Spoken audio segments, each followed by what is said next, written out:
Okay, this is part of Imam, second part of Imam Jaffer-e-Sadiq Alaihis Salm and Jabir Ibne Hyyan.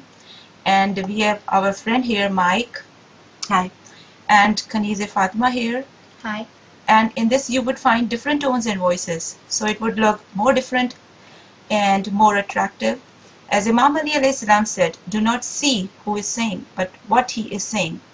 And I would like to add, do not look down different accents, but listen to what he is saying.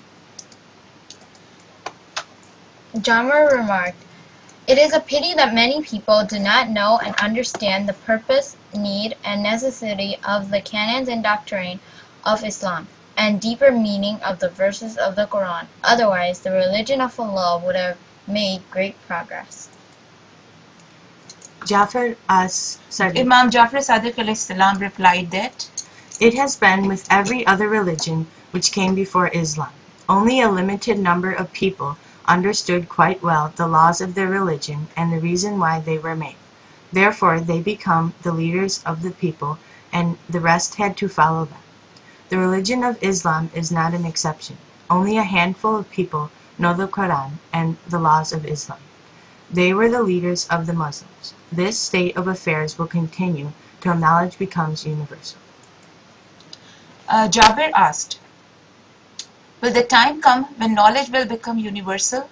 Imam Jaffer-e-Sadiq Alaihis Salm replied, "Yes, the time will come when human beings will know the importance of education and realize that it is the duty of every individual to acquire knowledge.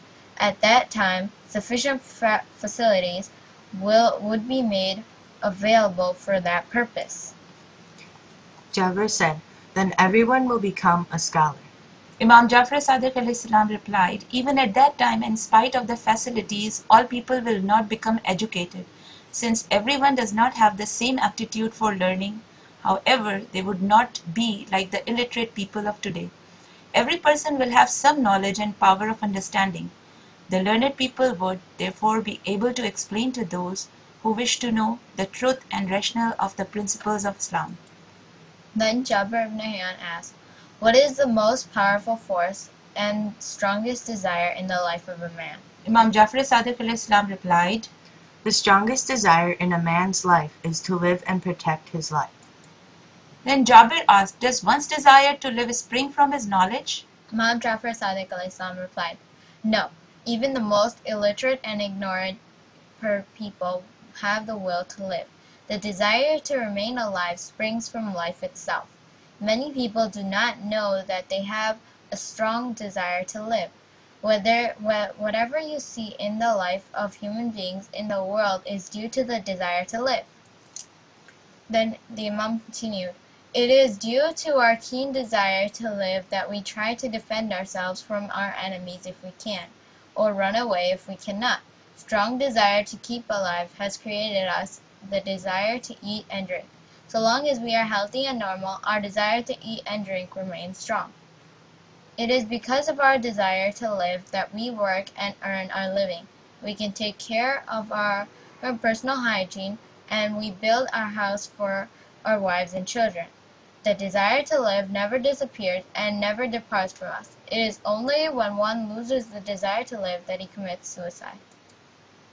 Jabir asked, "Is it a fact that genius is just like a lunatic?" Imam Jaffer-e-Sadiq Alaihis Salam replied, the view is attributed to Plato, which is wrong, where what he said was that if someone was not more or less lunatic, he would not compose a poetry. It was his belief that no one, including the poet himself, got any benefit from poetry. Therefore, to indulge in such a useless pursuit was, in his opinion, tantamount to lunacy. Since a great poet was considered by the common people a genius, many Greek scholars on later periods said that a genius was a lunatic or like a lunatic. He continued, "It is not correct. A genius is not like a lunatic. He has extraordinary mental capacity, and all his actions are normal and are approved by wise people. A lunatic, on the other hand, does not have a sound and balanced mind, and his behavior is not normal, and most of his actions are not approved by wise people. I think the idea that a genius is a lunatic, or just like a lunatic, originated from Greece, because the people who were geniuses were so much preoccupied and engrossed in higher matters that they totally neglected the things which were directly concerned with their daily lives. Then the Imam continued, the people who thought that a genius was a lunatic were just like those who were born in a dark dungeon and had always lived there. They had not seen the sun, moon, stars, and the blue sky, and knew nothing about the world, which was outside their dark abode. Their eyes had become used to seeing in the dark only and could not stand the glare of sunlight. But when they thought that they were wise and normal, when the people who were outside told the dwellers of the dungeon that the sky was blue, the stars were bright, the grass was green, the roses were red, and the birds were beautiful, they thought they were mad.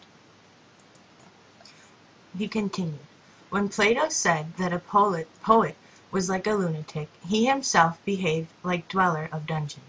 He thought that whatever a man said or did should have some material benefit for himself or for others.